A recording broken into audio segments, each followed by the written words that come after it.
I regret to inform everybody that Mushoku Tensei, Java's Reincarnation, will not be getting a sequel. It has been confirmed by the author that he is done with the franchise. Not really. That's sort of the confusion that I had as I was reading this recent interview that was released by Light Novel News. For those who don't know, Rifujin, the author of Mushoku Tensei, is currently writing another work which is called Orc Eroica.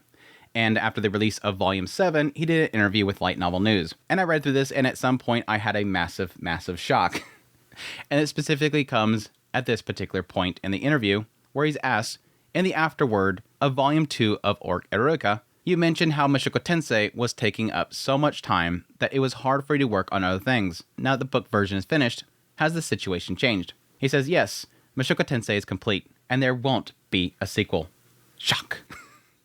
So I like to put more effort into new works. Now, this is probably something that a lot of people, and yes, as was pointing out in my Discord, thanks to Lucius, who both translated this and gave me a lot of insight into a lot of the deeper stuff of Mushoku Tensei. Yes, he has stated before that he is not making a sequel of Mushoku Tensei, but in fact, he's making something, but he doesn't want to call it Mushoku Tensei. This specific post right here on Twitter back in 2022, he specifically says, people are calling it a sequel to Mushoku Tensei, and I guess that can't be helped since it doesn't have an official title yet. But I have no intentions of making it a sequel, so I keep denying the word sequel, because if people expect a continuation and then get something completely different, they'll definitely feel let down. So the idea here is what I'm sort of gathering is that, yes, he's not making Mushoku Tensei. For those, and this is light spoilers for anybody that is anime only, which why you watching this video, I don't know why. I'm not going to get into details or anything like that, but yes, slight spoilers here. Mushoku Tensei Volume 1 to Volume 26 is Rudius' story. That is it. That's his story.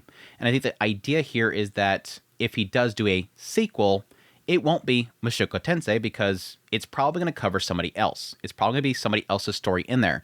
A lot of people sort of, say several times over and over again that Mushoku Tensei it's a prequel story, basically. The real story is outside of Rudius. He's never been the main character. And so the idea there is that if he does do something else, it'll follow somebody else, and thus it won't be a jobless reincarnation, Mushoku Tensei. And so he can't call it Mushoku Tensei 2. It's no longer the jobless reincarnation. So I think that's sort of the idea there. And I think several people in this entire thread post here has kind of stated that. It can't really be a Mushoku Tensei. It can't be a jobless reincarnation. He says, yeah, that's exactly it. It can't be that. I'm going to call it something else. I do think there's quite a bit in here where he's also sort of giving us, sort of setting expectations. He's like tempering the expectations, which I think is good. Him as an author, he wants to make sure that people know, hey, you're probably expecting something grandiose. His world is so vast. There's so many different possibilities. I mean, where he can go from here is up there. And so he's probably setting expectations. So that's sort of the gist there, as sort of what I'm understanding is that, yes, he's not making a sequel to this. He's making a sequel, just not a sequel. It's not a sequel. Anyways, let's continue this because we're going to get some more details in this interview. That said, there's still an anime continuation, and I have to oversee various things that come up almost weekly. I constantly need to reread Mushoku Tensei to keep the setting in mind. Balancing that while also writing Orc Eroica gets confusing. Especially during overlapping periods, it takes time to mentally switch gears. I think those that can switch quickly probably handle it better. That's definitely a weak point of mine. There's so much in here. It's sad. Yes, one is the aspect that, yes, he's got way too much on his plate. And back here, while he was still technically adapting the web novel into the light novel, he was also wanting to do that, and he's also doing the anime adaptation. There's so much stuff that he's working on, it was swamping him. And so now that he no longer has to adapt the web novel to the light novel and do all that stuff with the light novel, breath of fresh air. He's finally able to kind of breathe, play some video games, do something to kind of take his mind off things for a little bit, cool down, which, all the power to him. Which, yes, just the anime alone is a big deal. For those who don't know, Rifujin is actively involved with the anime adaptation, which I really do respect. I've seen way too many works where you get that sense of when they're not involved or they're involved. I think Danmachi is a good example in a case where it felt like that series wasn't being adapted properly. The moment the author's on board, suddenly it's peak. And I think the fact that Rifujin is so actively involved in Mushoku Tensei is sort of keeping it steered in a way that is satisfying to people that love the franchise. Yes, there's points where he is adjusting it. There was a recent change that was done at the end of the second season that You know, if it's his choice, it's his choice. It's his property. That is a prime example there that he is actively involved. He's coming to those meetings. He's telling them what to expect. He's telling them to prepare for things. The whole Millennium Percent thing, he's told them, be ready for this stuff. The whole thing with Julie, be ready for that. He's expecting it. He knows where it's at. He's preparing people and helping them along the way, which is great. But it's a lot of work, along with writing, all this other stuff. So that's that sense there he has there. But anyways, continuing on the interview, again, they'll get into later on exactly what he's working on. And yes, it is Mushoku Tensei involved, but we need to kind of build into it. He says, what is your future goals or ambitions? I want to finish Orc Orica properly. Even if the books get canceled, I want to finish it on the web. Mass credits there. And I think this is sort of a semblance that we got with the novel series, that he did feel like over time doing this, if they didn't want to do the whole thing, he'll hand it himself. This is the guy that's like, if I have to write it myself, I'll do it. I'll do it on web. It does seem like he really did love his time doing web publishing. And so it's something that he's perfectly fine with. I'm also still involved with Mushoku Tensei anime and want to stay responsible for it until the end. Massive credits again. This is an 8+ year project. The anime adaptation is going to be 8+ years. He's going to be working on this for a long time. Honestly, once those 2 projects get done, I think I'll have done everything I wanted to do as a commercial writer. That's a biggie. That is a biggie. At that point, I might retire and go back to being an amateur writing on the web again. This is big. Again, he's saying once Orc Eruka's done, whether I have to publish it or I do it myself on the web, and then once the anime done, which the anime is going to be a long time, but I would probably just focus on that first part, his current writing project. The anime adaptation, he's working with them with that. Whenever they're doing the adaptation, they have meetings, he comes in there, that's it. But his main project is technically Orc Orica. And yes, everything else that they might have him for with Mushoku Tensei, if they need him to sign off on stuff or whatever. This makes me believe that once he's done with Orc Eruka, one way or the other, he's publishing on the web and he's doing his own thing. He's not saying I'm going to go back to publishing Mushoku Tensei. I think he's probably, whatever future project he has for Mushoku Tensei is going to be on the web. It's not that I dislike commercial work, it's just that everything takes so much time. That slow pace affects my motivation and energy. I like to strip it all away and sprint full force on my own again. Maybe not a goal, but more like retirement dream. Again, for everybody that's kind of expecting a sequel for Mushoku Tensei, this is kind of like, what? And again, I think this is telling. I think my current theory is that once Orc Eruka's done, he's going solo with web again. They say, but let's be real. If you go back to being an amateur and start a web serial again, 100% it'll get picked up for publication. What will you do then? If it gets published, I'd have to revise the early parts again, add edits, maybe write bonus stories. I wonder if that's a nod to Mushoku Tensei. That feels like a joke about Mushoku Tensei. And that would slow down the web version's progress. Again, that's technically something that he's experienced with Mushoku Tensei. He was still working on the web version, the web novel, and finishing that while the novel series was being publicated, and he was having to rewrite that stuff. That's a lot of work. So I think it'd be better if I finished everything first, then revisit it. I'd only agree to it if I felt good about it after finishing. So again, I think he's learning next time, finish it first. I think he's learning from what I would assume he would feel as a mistake for what he did with Mushoku Tensei. That's too much work. Too much work. Also, there's an age factor. Focusing intensely on one thing takes a lot of energy. I'm still ways off, but I'm not sure if I'll be able to do something like this around 60 or 70. Concentration declines with age. Even now, compared to 10 years ago, I feel like I've lost some focus. It's weird to say, but I'm getting used to doing things half-heartedly. I'd like to give it one more try to recapture what I lost back then. Keep at it. In all my experiences with everybody that I know, the one key thing that always comes across, keep at it. Your brain just shuts down if you don't keep using it. Your body shuts down if you don't keep using it. The human body has to keep moving, keep thinking. Yes, there's a point where you push it too much, of course, but you have to keep using it. Now here it is. Here it is. Do you already have any story ideas in mind? I've said this before, but I'm thinking of a story set 80 years after Mushoku Tensei. Not a sequel, though. Again, not a sequel. Not a sequel. But something's coming.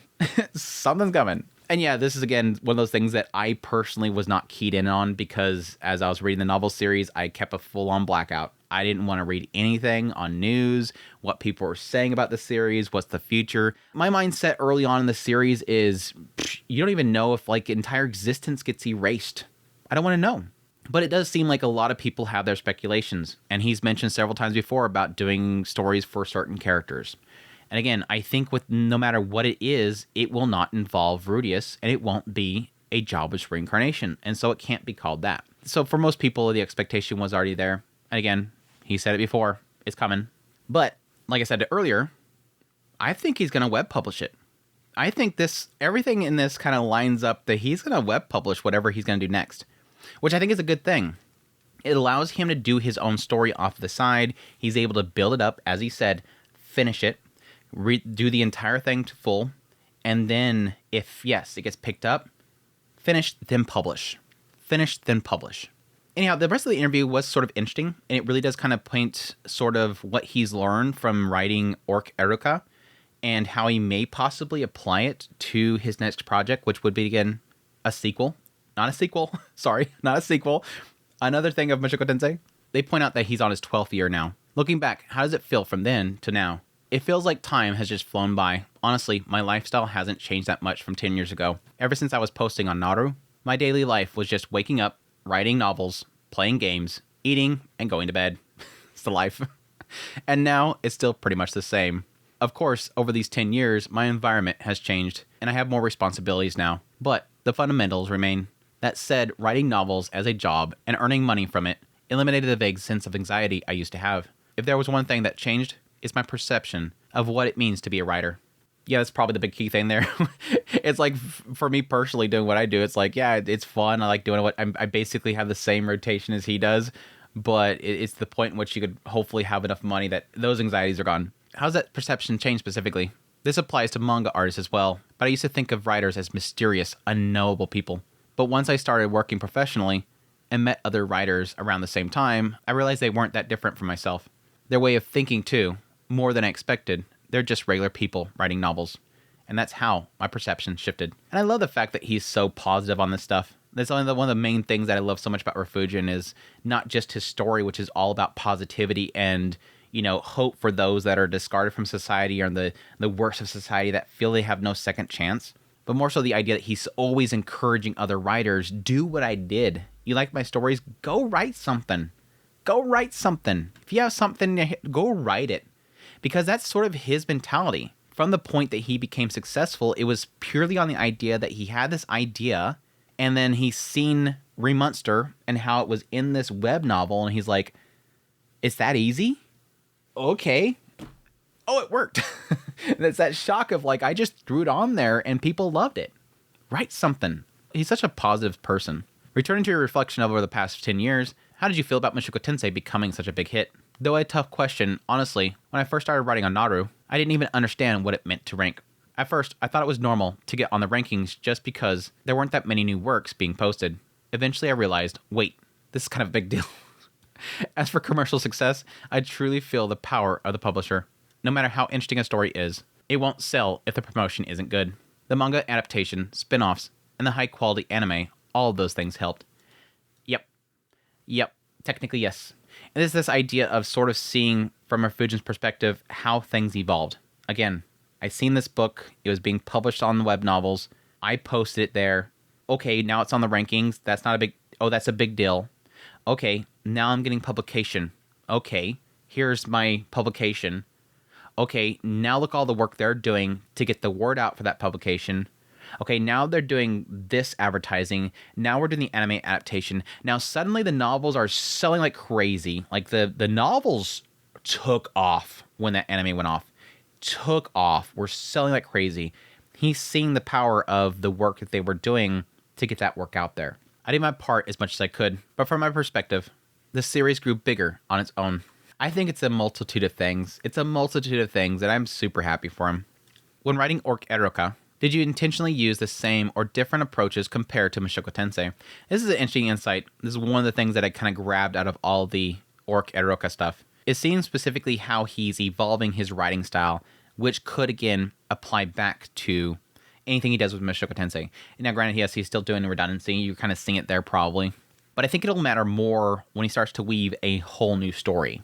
In terms of approach, I think they're mostly the same, but the process is different. For Orc Eruka, I know I'm probably saying that wrong. I don't care. Or Eruka. I created a solid plot and write each chapter based on that. Since Mushoku Tensei's anime began airing, I've had to juggle more tasks, so I try not to write impulsively. Interesting. He's saying that his writing style is different because he's constantly having to go over here and do the stuff from Mushoku Tensei.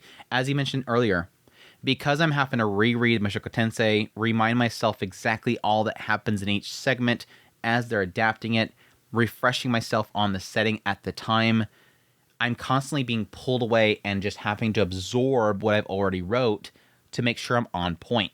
And then I can get back to writing Orc Eruka. And that could probably cause a problem there. I can't just write impulsively. Motivation and momentum are like fuel for writing, and they deplete daily. If I start a story with only momentum and then run out of time, I hit burnout and lose motivation. I feel you, dude. I feel you, dude. To try to avoid that, I'm using this project as an experiment to see if I can write without relying on momentum. It's not that my motivation is low. It's more like I'm figuring out how to write even when the feel is gone. Interesting. Very interesting. I'm definitely thinking things through more than I did with Mushoku Tensei. And again, I think that will probably circle back. This is why I'm pointing this out. I think this is going to circle back. The way that he's doing his writing is evolving. I think that's going to apply probably when he works on future projects. Has this change in writing style led to new insights? Yes, I've realized that if you want to write a long or large-scale story, it's definitely better to write it in one go. Interesting. Interesting. Very interesting. Our brains have limited memory, so focusing on one thing makes for deeper storytelling. Of course, even with this new method, I think my current work has turned out well, including from a technical standpoint. I sort of agree with this, and this is from a very smaller scale, just for the stuff that I do. And sometimes where I do want to do a script, which I don't like doing scripts often, with scripts in a lot of cases, I do have to kind of brainstorm it. Burn through it, write everything that you have on your mind, and then come back and kind of change it and adjust it. Because what I found is that if I don't just write it, if I don't brainstorm essentially, what I'll find is that if I try to build too much on the stuff at the top, I'll forget by the time I get down here. And I think this does sort of help as well with continuity. If somebody is sort of piecemealing their story or building it as they go, the problem they'll run into is continuity. And I think what I experienced with Mushoku Tensei as I read through those 26 volumes is he was very good with continuity. There was several cases where something comes up like way later that he was cooking way back here. Even minor things. And yes, some of those could be a product of the fact that he wrote the web novel and then he was doing the light novel later, and he could have added in some stuff there later on. Lastly, do you have a message for your fans? Thank you, as always, for your support. I'll keep working hard into the end, so please continue to cheer me on. Look forward to Bash's future ventures, which I'm guessing is the main character for the Orc Eruka. But yeah, really interesting interview. I wasn't really kind of expecting a lot of these like insights again to how he's sort of writing, but I think of course the nugget here is really kind of seeing what he sort of has planned in the future, which yes, had me scared at first, the idea that he's possibly not doing anything future Mushoku Tensei. The only insight that I had really for the longest time was my brother saying people wanted him to do a sequel. But yeah, finding out from people that yes, there is plans, it's just he doesn't want to call it a sequel. But I think more interesting from this interview, what I'm getting a sense of is that once he finishes this Orc Eruka, I think he's going to possibly retire or at least get out of the industry. Again, I think he's going to be working on the side for many, many years doing the Mushoku Tensei adaptation as long as they're going to adapt it. Which, yes, we're getting a third season now. They're doing about 6 volumes per season. We're going to get at least 4 seasons out of this. So he's still got easily another 8+ years to go, depending on how long it takes to, adapt things, how much time they want to give each season, really is what it is. But I think from a publishing standpoint, I think he's going to back off and go web. And I think that's probably where we're going to see a lot of the future of this franchise come out. Which, yes, technically, from my understanding, he has been doing some stuff on the side that's not getting published by, his current publisher. So it's already happening. But I think that's going to probably be his future goals for it, which is very interesting.